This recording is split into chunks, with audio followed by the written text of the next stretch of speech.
Si l'on veut combattre le phénomène djihadiste, il faut d'abord bien le comprendre et bien l'analyser.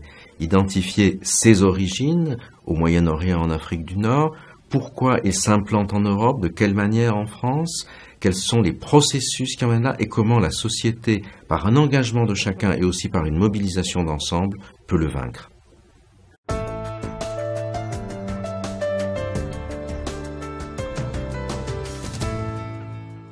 Le djihadisme que nous connaissons aujourd'hui en France est un djihadisme de troisième génération. En fait, le phénomène remonte à la fin des années 70 en Afghanistan, quand les Américains et les pétromonarchies du Golfe combattent contre l'armée rouge qui envahit ce pays et vont faire venir des musulmans du monde entier pour lutter contre l'invasion soviétique. Il va se répandre ensuite en Algérie, en Égypte. Ça ne marchera pas. Et il y aura déjà à ce moment-là une présence en France, avec l'affaire Kelkal en 1995. Et ensuite, il y aura une deuxième étape avec Ben Laden, qui essaiera, en attaquant les États-Unis, de mettre en place un djihad global, qui lui aussi va échouer.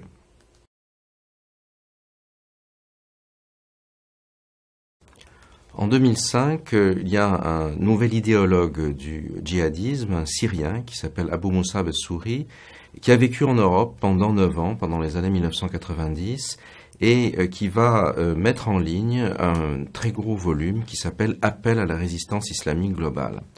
Il estime que les phases précédentes du djihad n'ont pas marché. L'Afghanistan et l'Algérie a abouti à l'échec. Et Ben Laden non plus n'a pas su mobiliser les masses, parce que l'objectif des djihadistes est à la fois de sidérer l'adversaire, de lui infliger le plus de tort possible, de dommages, de tuer le plus de gens, de démoraliser, mais il faut aussi en même temps mobiliser des sympathisants, parce que le djihadisme ne fonctionne, le terrorisme ne fonctionne que s'il y a un mouvement politique derrière, l'objectif étant de détruire la société. Qu'est-ce qui se passe à ce moment-là? C'est qu'ils considèrent qu'il faut qu'en Europe, des jeunes issus de l'immigration ou convertis à l'islam dans sa version radicale puissent cibler des objectifs de proximité.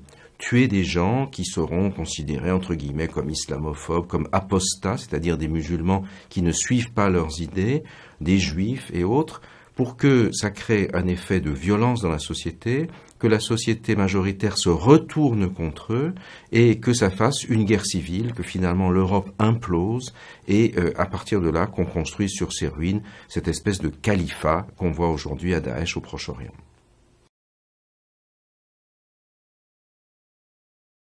En France, aujourd'hui, on devient djihadiste pour de très nombreuses raisons. Il y a un contexte français qui est important, qui est que la France est aussi l'héritière de son empire colonial, qui a comporté des populations musulmanes nombreuses en Afrique du Nord, en Afrique occidentale française autrefois, au Levant, et que tout ce qui n'a pas été véritablement digéré de cette relation avec l'empire colonial ressort aujourd'hui, fait un carburant. Rappelons-nous par exemple que Mohamed Merah tue les enfants de l'école juive Ozar HaTorah à Toulouse le 19 mars 2012, c'est-à-dire 50 ans jour pour jour après le cessez-le-feu de la guerre d'Algérie du 19 mars 1962. Tout ça fait partie d'un contexte, donne un carburant d'une certaine façon à ce phénomène.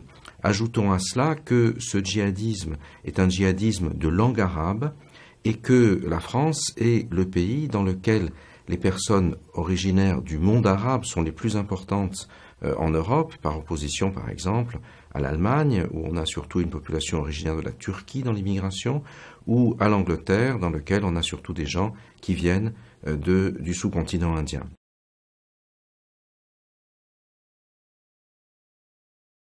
En fait, au départ, ce qui se passe, c'est que les jeunes qui sont pris dans ce processus sont endoctrinés, sont pris en main par un petit groupe de pairs. On a souvent des individus qui sont des rabatteurs, qui connaissent bien cette idéologie et qui vont les mettre en condition, qui vont surtout constituer une rupture culturelle, une rupture en valeur avec la société française. Tous ceux qui n'appartiennent pas au groupe seront désignés comme des adversaires. Ce sont des impies, des mécréants pour la société globale, des apostats pour les autres personnes de confession musulmane, mais qui sont considérés comme des traîtres qui ont abandonné l'islam. Et on va fabriquer un petit groupe de purs.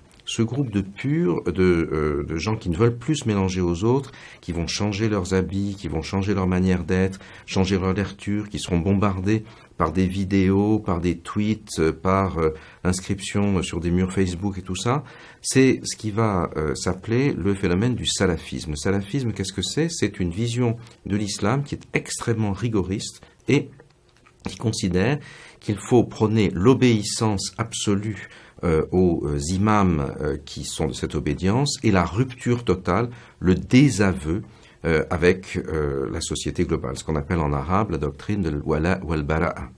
Et ce salafisme n'est pas nécessairement violent, mais il est dans une logique de rupture complète. Et toute la question, ce sera le passage à l'acte à partir du moment où un certain nombre de ces rabatteurs, de ces mentors de la radicalisation, vont convaincre les jeunes que, à partir de cette rupture, de cet abandon de toutes les valeurs de la société, finalement, il faut partir, soit partir en Syrie, soit partir ailleurs, mener là-bas le djihad pour la libération de l'humanité au nom d'un islam radical et de son triomphe sur terre, et ensuite, éventuellement, revenir sur le territoire national, avec lequel on n'a plus d'attache culturelle d'une certaine manière, pour le détruire et pour mettre en œuvre des attentats comme ceux qu'on a vus par exemple en 2015, en janvier ou en novembre.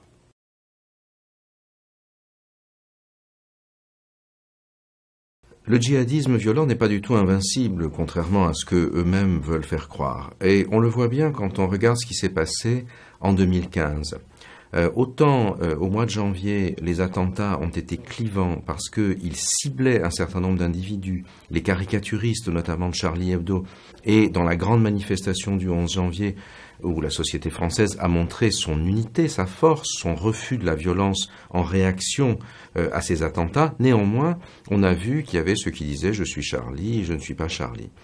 Et ça pose bien sûr un problème. En revanche, lors des attentats du 13 novembre, personne, y compris parmi les jeunes musulmans, n'a dit « je suis Abaoud », s'est identifié aux terroristes et aux assassins. Pour quelle raison ?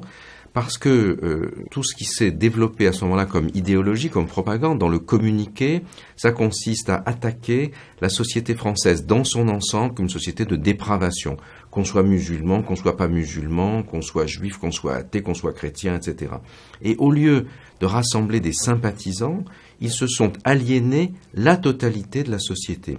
On le voit bien par exemple parce que à partir du 13 novembre, il y a parmi un certain nombre d'imams, de responsables religieux musulmans, une critique radicale de ce salafisme djihadiste qui les entraîne vers ces extrémités que nous n'avions pas observé après le mois de janvier. Donc il faut bien voir que pour les radicaux, attaquer avec la violence c'est une chose, faire des morts en quantité, c'est une chose, c'est terrible, c'est déplorable, mais en même temps, la ressource derrière qui consiste à mobiliser les sympathisants, elle n'est pas toujours là, et ça demande, bien sûr, une lutte politique qu'il faut mener.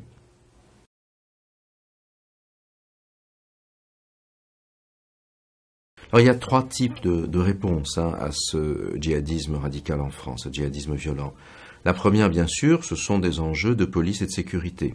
Il faut que le renseignement soit capable de comprendre ces phénomènes, de l'analyser à sa juste mesure, de l'identifier. Et ça, on a fait beaucoup de progrès au cours des derniers mois dans ce domaine. La deuxième question, c'est évidemment la question de l'inclusion sociale. Qu'est-ce qui fait que des jeunes rompent en valeur avec la société française? Est-ce que c'est parce que ce qu'ils ont appris à l'école, finalement, ils ont le sentiment que ça ne leur sert à rien? Les savoirs ne leur donnent pas d'accès au travail, et donc du coup, les valeurs qui sont axées sur ces savoirs, on les jette comme le bébé avec l'eau du bain. Là-dessus, on a un véritable travail à faire nous-mêmes pour savoir qu'est-ce qui fait que cette inclusion sociale, aujourd'hui, semble en France ne pas très bien fonctionner. Le troisième enjeu, et c'est un véritable défi, c'est le défi culturel.